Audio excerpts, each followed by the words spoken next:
Bonjour à tous, bienvenue sur La Voix des Relations, le podcast audio et vidéo sur YouTube et sur les plateformes d'écoute. Donc, on est dans le mois de l'amitié et j'ai la joie et le privilège de recevoir Vanessa qui va nous partager une histoire d'amitié incroyable, les amis. Ça fait 33 ans qu'elle est en amitié avec une personne. Donc, bonjour Vanessa, merci d'avoir accepté de venir partager ton histoire sur La Voix des Relations. Bonjour, merci beaucoup de me recevoir sur ton podcast, ça fait plaisir. Ah oui, c'est avec plaisir. C'est trop bien, je suis trop contente. Écoute, moi aussi, je suis super contente vraiment de te recevoir sur La Voix des Relations. Donc, tu as une amitié qui a duré un peu plus de 33 ans. Est-ce que tu peux nous dire comment ça a commencé? Est-ce que vous avez imaginé que vous serez en amitié aussi longtemps? Jamais. Pas du tout. Pas du tout. Ça partait pas pour aller mal. Je vais pas dire que ça partait pour aller mal, mais c'est vraiment une amitié d'enfance. C'est vraiment une amitié qu'on peut aujourd'hui qualifier de famille. En tout cas, que moi je qualifie de famille. Oui. Parce que ça a dépassé le span des années. Tu vois, vraiment, ça a dépassé les difficultés, les querelles, les incompréhensions, etc. Ça s'est vraiment étalé et fortifié avec le temps et avec les années. Et pour moi, je pense que c'est la plus belle histoire d'amitié de ma vie, en fait. Et j'espère que ça va durer pendant très longtemps, Seigneur. Mais comment ça a commencé, en fait? Comment vous vous êtes rencontrés? Est-ce que quand vous vous êtes rencontrés, vous avez dit, OK, toi et moi, ça match, on va devenir amis, et vous avez justement bâti comme ça? Non, Quel a été le début de votre relation? Alors, en fait, nous, les filles, ma sœur. Excuse-moi, je te coupe, mais parce que pour avoir 33 ans d'amitié, deux femmes, je suis désolée, il faut nous donner des tips, il faut nous donner des conseils, il faut nous donner des leçons, il faut partager, Vanessa. Ok, on va tout partager, je vais tout vous dire. En étant honnête, on s'est connus par nos petits frères. À la base, c'est nos petits frères qui, eux, étaient meilleurs amis. À l'école, c'était vraiment les meilleurs amis.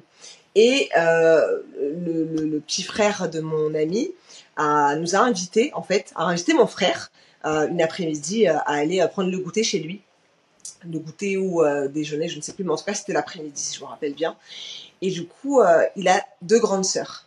Et nous, on est deux grandes aussi, tu vois. Okay. Du coup, les deux filles, en fait, on est arrivés chez les deux filles, tu vois. Enfin, chez eux, dans la famille, tu vois. Et je vais l'appeler la famille A, ok, parce que leur nom de famille commence par A, donc je vais l'appeler la famille A. Et on est arrivé chez eux, donc les garçons ont commencé à jouer. Nous, on était au salon, on attendait un petit peu. Et c'est avec les années après qu'elles nous ont raconté, qu'elles nous ont vu nous installer, etc. Et qu'elles nous guettaient, en fait, derrière une petite porte. Elles nous guettaient, tu vois, en mode, c'est qui celle-là et tout. Et j'espère que je vais pas couper des histoires, enfin, couper, tu vois ce que je veux dire, ma mémoire peut jouer des tours. Oui, t'inquiète, on comprend 33 ans après. Pardonnez, de toute façon, c'est la famille, c'est bon. C'est bon. On y va. C'est bon, l'ensemble. Et en fait, donc les garçons ont commencé à jouer, etc. Et elles nous ont rejoints après. Quelques minutes plus tard, quand les garçons sont partis jouer, parce que je pense que c'est les parents qui leur ont dit, allez parler avec les filles, allez rester avec les filles. Et en fait, on s'est rendu compte que la plus grande et la plus petite chez moi étaient comme ça. Et la plus petite et moi, la plus grande, on était comme ça. Et ça a commencé cet après-midi-là. Ok. Plus tard, plus de 30 ans plus tard, c'est toujours pareil. C'est-à-dire que le relationnel est toujours le même. C'est juste incroyable. C'est juste incroyable. Mais qu'est-ce que vous avez traversé comme on va dire, tempête, difficulté? Est-ce qu'il y a eu toutes ces choses que les gens parfois ont peur de vivre en amitié, par exemple des erreurs qui ont été commises, des trahisons, des blessures, des frustrations? Comment vous avez géré ça en fait dans votre amitié? Parce que 33 ans quand même. Je crois qu'on n'a pas eu beaucoup de trahisons. On a vécu beaucoup de drames familiaux qui nous ont rapprochés en fait. On a perdu beaucoup de personnes dans nos familles et en fait je crois que le fait de traverser des épreuves difficiles au-delà de la trahison, parce que la trahison c'est quelque chose de très difficile en amitié, c'est très difficile à surmonter en amitié, professionnellement, sentimentalement, même familialement, c'est très difficile à traverser. Mais quand tu perds quelqu'un, quand le deuil frappe à la porte, je pense que l'amitié, soit elle casse parce que ton amitié n'était pas si solide que ça et tu te retrouves seul face à ton deuil, ou alors ton amitié, elle devient béton. Parce que justement, tu traverses cette phase-là, où tu es seul à toi-même avec des larmes, avec des incompréhensions, avec des questionnements aussi par rapport à ta foi, par rapport à Dieu, pourquoi il permet certaines épreuves, etc. Et quand tu te retrouves accompagné dans ces choses-là, je pense que si votre amitié, elle traverse, pour moi, hein, en tout cas ça c'est mon prisme, si votre amitié, elle traverse le deuil, vous pouvez tout traverser, vous pouvez tout affronter. Wow. Nous, notre première difficulté, je dirais, ça a été surtout la séparation. Parce qu'en fait, leur papa devait partir pour des raisons professionnelles, changer de pays. Et en fait, la distance, ça aurait pu être ravageur. Et en fait, on faisait que s'écrire. On faisait que s'écrire, se donner des nouvelles tout le temps. Et ça a duré comme une espèce de fil rouge, en fait, dans nos vies, d'avoir toujours cette personne-là, tu vois, dans un coin de ta tête, où tu te dis, c'est ma sœur, tu vois. Même si elle est à côté de moi, elle est là avec moi, tu vois, dans ce que je suis en train de traverser, etc. Donc, en fait, vous avez choisi de nourrir l'amitié malgré la distance. Oui, absolument. Absolument. D'accord. Il y a eu des périodes de creux, parce que la vie fait peu, parce que ta vie en tant que jeune fille qui commence, tu vois, qui est grande sœur d'un petit garçon, et ta vie en tant que jeune fille de 20 ans qui évolue, qui découvre le monde, et ta vie en tant que jeune femme qui devient maman, c'est pas la même chose. Donc il y a des périodes de creux, tu vois, malgré tout. Mais tant que tu décides de garder cette personne-là, en tout cas pour moi, dans ton cœur, si c'est pas la mort, je vois pas quoi. À part Dieu, bon, qui peut dire aussi, c'est bon, ça va, ça suffit, tu vois, sortir parce que tu sors des personnes de nos vies, tu vois. Mais quand tu consciemment, tu fais l'effort de garder la personne et de d'écouter la personne et d'entendre ce que la personne a à te dire, tu peux que garder les gens dans ta vie. Quand c'est une amitié qui est positive. Nous, ça a été que du positif tout le temps, tu vois. D'accord, waouh. En fait, ce que tu dis, il y a plusieurs choses qui sont vraiment super intéressantes. Le fait de dire que il y a eu des creux, parce que ça, il faut le dire dans les amitiés, les saisons passent, chacun d'entre nous, on a des saisons. Exactement. Donc, parfois, on peut vivre des creux dans l'amitié, mais ça ne veut pas dire que l'amitié est finie ou que, en fait, tu te dis, ok, comme je suis dans une nouvelle saison, mais je vais laisser cette amitié pour continuer cette nouvelle saison. Comme tu dis, il y a des amitiés qui traversent les saisons, les creux. Vous étiez jeune fille, jeune femme, maman. Exactement, c'est ça. Différents pays, distance. En fait, il y a tellement d'ingrédients là pour nous dire, ok, votre amitié, ça va pas, en fait, ça va passer, tu vois. Ça va passer parce que c'était genre un amour d'enfance et ça y est, ça va passer. Alors que non. En fait, vous avez fait le choix. C'est l'effort que tu es en train de dire là. Le choix que tu dis de garder quelqu'un dans ton cœur, vivant en fait dans ton cœur. Donc, tu nourris cette relation. Et c'est super important, les amis. Je sais pas si vous écoutez et que ça vous parle, il y a un écho dans votre cœur, mais on écoute Vanessa. C'est vraiment très, très, très important ce que tu dis par rapport à l'amitié. Ah, merci. Pour moi, je trouve que c'est primordial et il faut savoir aussi, dans ce genre de moments-là, savoir se remettre en question. En tout cas pour nous, les moments où ça va pas, je suis quelqu'un qui aime qu'on me dise des choses. J'aime qu'on me dise des choses en fait. Genre là, t'as abusé, là, t'as pas bien fait, ou machin. En fait, j'ai besoin qu'on me dise, vraiment dans toutes les relations, même au travail, je préfère que mon responsable vienne me dire, ça va pas, tu vois, ou que mes collègues ou mes collaborateurs viennent me dire, écoute, ça, là, ça ne va pas du tout, il faut qu'on trouve une solution pour que je puisse m'améliorer. Je n'ai absolument pas la capacité, vraiment, c'est pas quelque chose que Dieu m'a donné, de rester fâché. Je sais pas faire ça. Wow. Tu sais, les gens, pendant des années, j'oublie qu'on est fâché. Tu vois, et non, mais c'est vrai, c'est horrible. Parce que moi, je me dis, mais non, en fait. Mais si tu me dis pas, tu vois, si tu me dis pas qu'il y a ça ou ça que je fais qui est pas bien, je peux pas m'améliorer, tu vois. Et récemment, on a traversé une phase comme ça où c'est moi qui étais en tort, je pense, en grande partie, parce que justement, je laissais trop la vie me dépasser, tu vois, où j'étais en prise de contact, en prise de nouvelles, etc., etc. Et quand j'ai constaté un changement d'attitude de sa part, je n'ai pas hésité à lui dire, il y a un truc qui va pas. Donc, faut me dire, il y a un truc qui va pas, tu vois. Et elle a été très honnête, on a parlé, là, c'était un peu plus difficile parce qu'on avait des problèmes de communication, mais ça, c'était technique, c'est-à-dire d'un point de vue d'appareil, tu vois ce que je veux dire. Okay. On s'est écrit, on a discuté, et le fait qu'on puisse me dire, sur ça va pas, sur ça, tu dois t'améliorer, je l'entends et je le fais. Si ça traverse encore ça, mais c'est bon. On va se retrouver à 60 ans avec les petits-enfants en train de manger les gâteaux. Non, mais tu vois ce que je veux dire. Pour moi, il faut être conscient. Tu vois, il faut vraiment essayer de s'analyser soi aussi. Tu vois, dire oui, là, j'ai déconné, là, j'abuse. Ok, je m'excuse. Ça, c'est quelque chose que les gens ont du mal à faire en amitié. C'est incroyable. Demander pardon, pour moi, ça a été vraiment une des pierres de ma marche avec Dieu, déjà, et avec les êtres humains. Quand j'ai compris que le pardon était libérateur pour moi, mais c'était la porte ouverte à la paix de Dieu. Non, mais c'est vrai. Tout à fait. Non, mais t'as raison. T'as tout à fait raison. Tu vois, je vais demander pardon à Dieu, je vais demander pardon à la personne. J'ai fait ce qu'il fallait. Donc maintenant, si toi, de ton côté, tu n'es pas encore prêt à me pardonner, je l'entends, j'attends. Quand tu seras prête à me pardonner ou prêt à me pardonner, ben je suis là. Tu vois. Ça, c'est important ce que tu dis parce que... Ouais, vas-y. Mais en fait, c'est beaucoup d'amitié, je pense, ont des bumps où ça casse souvent pour des questions. C'est pas de l'orgueil, mais c'est ce manque d'humilité de savoir demander pardon. Et des fois, t'as l'impression d'avoir rien fait. Genre, tu vois. Mais demande quand même pardon parce que tu sais que la personne, elle est blessée. Peut-être justement parce que tu n'as rien fait. Donc, demande pardon. Juste dire cette chose que tu as dit, c'est super important de te dire que même quand tu as l'impression que tu n'as rien fait, mais que tu vois que l'autre dans ton amitié est en train de bouder ou s'est renfermé, exactement. fais le premier pas en fait. Va vers la personne, va et tu lui dis, écoute, je ne sais pas ce qui se passe, peut-être que j'étais frustrée ou j'étais blessée ou quoi, mais je te demande pardon, ou je cherche juste à ouvrir la porte de la communication. Exactement, c'est tout à fait. Parfois, l'ego prend la place pour dire, écoute, moi j'ai rien fait, la personne se renferme, je m'en fiche. Donc, si elle veut parler, elle vient.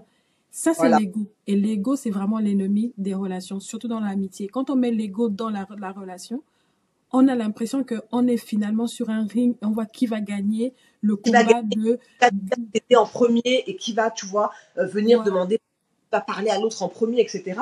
Mais le souci, c'est que je crois que c'est aussi une des choses qui nous a aidés, le fait qu'on a traversé autant de difficultés et autant de deuil. On a compris que la vie, là, c'est comme ça. Genre vraiment, attends, tu te réveilles, c'est comme ça, terminé. Tu vois. Et du coup, tu as ce truc de te dire, mais je vais pas rester à bouder, alors que peut-être que demain matin, Dieu a dit, fin, tirage du rideau. Tu vois. Donc, il y a ce truc de, quand tu traverses des moments difficiles, jeune, on va dire jeune, pas forcément enfant, mais jeune, et ben tu as plus la conscience que la vie, c'est autre chose, tu vois. C'est pas rester boudé, rester fâché, rester chacun sur ses appuis, etc. Non, en fait, tu peux avoir tort, tu peux avoir raison, hein, bien évidemment, tu vois. Quand tu as raison, c'est pour ça que j'ai raison, voilà. Mais c'est un moment quand tu arrives à passer ça en te disant, ok, là c'est moi qui n'ai pas assuré, je vais faire ce qu'il faut. Quand la personne est capable de t'entendre ce que tu lui dis et te dire, oui, tu as raison, j'aurais dû faire plus d'efforts, ou tu as raison, j'aurais dû me rendre compte que ça n'allait pas ou quoi que ce soit. Tu sais que vous êtes sur un terrain d'entente où vous avancez côte à côte, tu vois. Tout à fait.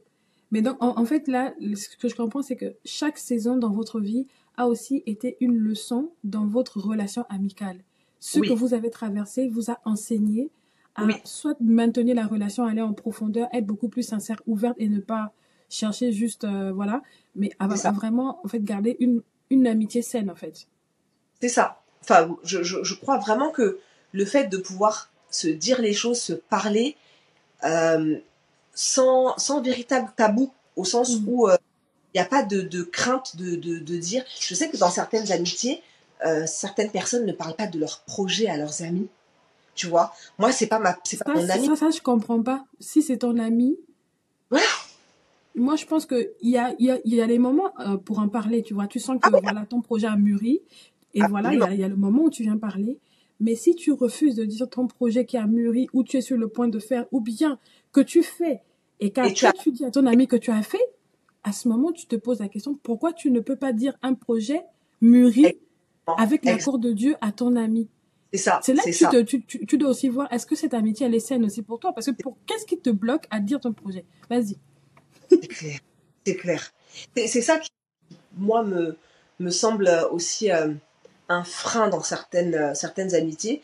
C'est que j'ai la conviction que tout ce qui est fait sans conviction est un péché. Donc, quand il y a des choses que tu n'arrives pas à dire aux autres, c'est pour une certaine raison. Et est-ce que cette amitié-là, elle est suffisamment safe? Est-ce que vous êtes suffisamment dans un cadre safe où tu te sens assez à l'aise pour venir dire, ben voilà, j'aimerais faire ça, j'aimerais partir là, j'aimerais expérimenter ça, etc. Tu vois. Et c'est quand tu te rends compte que plusieurs fois, dans ton cœur, tu sens pas le truc d'en parler à cette personne, il faut peut-être chercher la voix de Dieu et savoir est-ce que c'est vraiment une bonne amitié ou pas, tu vois. Parce que Tout à fait. malheureusement, il y a des personnes qui se cachent sous la bonne amitié, mais qui n'en sont pas nécessairement, tu vois. Tout à fait. Et quelle a été, on va dire, en 33 ans, la chose que tu t'es dit, j'aurais jamais pensé vivre ça avec cette personne? De positif, on va dire. Voir la naissance de nos enfants. Oh, wow. Vraiment. C'est-à-dire que quand on était petite, on parlait de nos enfants et on était persuadés, toutes les deux d'ailleurs, qu'on allait avoir un garçon en premier. On était persuadés que notre premier enfant, ce serait un garçon, tu vois. Et j'ai été maman en première et j'ai eu une petite fille. Et le fait qu'elle traverse les océans pour venir déjà, tu vois, être, même si elle n'a pas pu être là le jour même, mais venir passer une semaine. En plus, à ce moment-là, c'était vraiment difficile pour moi parce que je devais être suivie médicalement. Et elle faisait des trajets de ouf. Le matin, elle venait passer la journée avec moi, elle repartait le soir. C'est-à-dire que leurs vacances pour être avec moi pendant ce moment-là. Tu vois ce que je veux dire? C'est-à-dire que au-delà du fait de devenir maman et de la voir devenir tata, parce que tu vois, c'est ça en fait, c'est ça, c'est ma sœur. Donc c'est le fait qu'elle soit là à cet instant-là. Même si elle peut pas rester pendant un mois, même si elle peut pas, tu vois, elle a fait ce truc-là de venir et d'être là à l'instant T. En fait, c'est car. Aïe, aïe, aïe. Je sais pas comment expliquer. On sent beaucoup d'appréciation, beaucoup d'amour pour ton amie quand tu parles d'elle, là, c'est... Non, mais c'est au-delà de. Je pense que c'est au-delà de ce que j'aurais jamais pu imaginer. Il y a des moments où alors moi, je lui dis, et il y a des moments dont elle m'a parlé après coup, où elle m'a dit, mais tu te rends même pas compte de tout ce que tu as fait pour moi. À ce moment-là, j'étais dans la gueule. En fait, moi, j'avais oublié, tu vois. Et en fait, avec le recul, quand on a des discussions, je me rends compte qu'en fait, on s'est jamais lâché l'une l'autre, tu vois. C'est fou, parce que ben, la vie pourrait faire, comme on disait tout à l'heure, pourrait faire que ça snap, en fait, tu vois. Non, elle est partie. Alors, d'abord, elle a changé on est resté sur le même continent. Elle a changé de pays, donc d'Afrique centrale à un autre pays d'Afrique centrale. Ensuite, elle a changé de continent. Ensuite, moi, j'ai changé de continent. Ensuite, elle a changé encore d'autres continents. Elle est partie dans l'océan Indien, machin, voilà. Tu vois? C'est, ouais, c'est fou quand même. C'est fou. Mais c'est beau de t'entendre parler parce qu'en fait, ça nous fait encore... En fait, moi, ça me met beaucoup d'espoir à t'entendre comme ça parce que c'est encore possible d'avoir des amis. C'est encore possible de vivre une amitié aussi forte qui traverse des saisons, qui traverse des années. Parce que là, c'est quand même plus de 30 ans. Et quel est le mot que tu aimerais dire à une personne aujourd'hui qui se dit les amitiés, c'est pas fait pour moi, je ne veux plus y croire, je veux plus avoir une amitié, voilà, je veux juste avoir des connaissances, des gens que je connais, on peut aller boire un verre ensemble et tout, juste, mais pas bâtir une amitié aussi forte, aussi profonde. Quel conseil d'espoir, on va dire, tu peux donner à une personne là, avant qu'on ne termine notre échange pour lui redonner de l'espoir? Alors, je dirais que j'ai 3 conseils. Allez. Le premier, c'est d'abord de se connaître soi-même. Même si ça commence tôt, c'est de se connaître soi-même. Que tu commences ton amitié à 8 ans, ou que tu commences ton amitié à 18 ou à 28 ou à 38, c'est de te connaître. À 8 ans, tu sais que tu aimes les Pokémon. À 18, tu sais que tu aimes les Jeans Destroy. Tu vois ce que je veux dire? À 28, tu sais que tu aimes aller boire un verre après le travail. À 38, tu sais que tu aimes rentrer chez toi le soir et te poser devant ta série. Tu te connais, tu sais quelle personne tu es. Sachant, tu sais quelle personne tu vas laisser entrer. Un petit garçon qui aime les Pokémon, il va aller jouer avec un autre petit garçon qui aime les Pokémon. Tu vois ce que je veux dire? Une jeune femme qui aime les jeans Destroy, tu vas rarement la voir aller traîner avec une jeune fille qui est grunge ou qui est... Ça existe, hein, il y en a, hein, ok. Mais en se connaissant, tu attires les personnes que tu vois qui te ressemblent. Et là, c'est l'expérience qui parle, je dirais, de se connaître. la première chose. La deuxième chose, ce serait de pas rester fermé. C'est-à-dire que si aujourd'hui cette personne se dit les amitiés c'est plus pour moi, je veux plus entendre parler d'amitié, je veux plus voilà, je veux que avoir des connaissances et rester en superficie quelque part, je pense que ce serait dommage parce que tu peux passer à côté de très belles histoires. Même si ces histoires 5 ans, même si elles durent que 15 ans, c'est 5 années qui vont être merveilleuses, tu vois, qui peuvent être fantastiques et à côté desquelles tu vas passer parce que tu vas rester fermé sur soit tes déceptions présentes, soit tes a priori, soit sur tes angoisses, sur tes peurs, et tu vas passer à côté de certaines choses. Donc la deuxième chose, ce serait vraiment de rester ouvert. Et la troisième et la plus importante, c'est de prier. Ah bah attends, ah bah attends, ah bah bien sûr. Yes, ah oui, oui, ah oui, prier. Ah oui. Parce que je pense vraiment que quand on marche, des fois Dieu il nous permet aussi de faire des erreurs, d'avoir les mauvaises amitiés, d'avoir les mauvaises relations, les mauvais contacts, etc. Il va jamais nous laisser dans une situation mauvaise pendant trop longtemps. On va apprendre des choses, du bon ou du moins bon, et on va évoluer avec ça. Mais quand tu pries et que tu demandes d'abord à Dieu, c'est-à-dire que tu as fait la première chose, tu te connais, la deuxième chose, tu as laissé ton cœur ouvert, troisième chose, tu rencontres quelqu'un, prie sur cette personne, prie sur cette relation, demande à Dieu, est-ce que ça peut être une bonne relation, est-ce que c'est quelqu'un que tu dois garder, est-ce que c'est quelqu'un de passage, tu vois, vraiment la direction de Dieu par rapport à cette relation-là. Ça, c'est mes 3 conseils en amitié. Waouh, Vanessa, c'est trop beau. Non, mais c'est trop beau parce que de toute façon, c'est déjà tellement spontané. La façon dont tu parles, moi, ça m'a donné de l'espoir. Même si moi, je crois en l'amitié, c'est l'un des sujets préférés dont j'aime aborder sur la voie des relations. Mais ce que tu as partagé, tout ton enthousiasme, le fait, enfin, je sais pas pour vous, je sais pas si vous avez capté les leçons qui sont passées dans les mots qu'elle a dit, mais l'une de celles que je retiens là, c'est de ne pas se fermer. Oui. C'est-à-dire, si tu rentres dans une relation, tu veux bâtir une relation profonde, sincère, authentique avec quelqu'un, ne te ferme pas.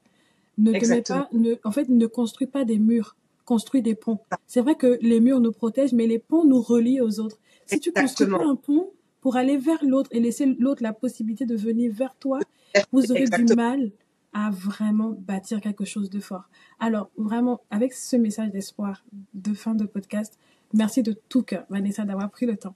Ce soir, vraiment. Merci à toutes les personnes qui vont écouter ce podcast. N'hésitez pas, alors je sais pas comment on dit exactement, mais n'hésitez pas à partager, liker, lui laisser un petit commentaire. Voilà. C'est important. Puis vous pensez à envoyer l'épisode de podcast à quelqu'un dont vous savez que la personne a des doutes en amitié ou des questions, des interrogations. Partagez le podcast. Ça peut toujours toucher quelqu'un. Mais écoutez, Vanessa a fait le mot de fin. Merci à tous d'avoir écouté ce podcast et merci d'être aussi nombreux maintenant à écouter le podcast La Voix des Relations. On se voit dans une autre histoire. Partage ton histoire, le mois de l'amitié. Merci. Au revoir. Sophie, bye.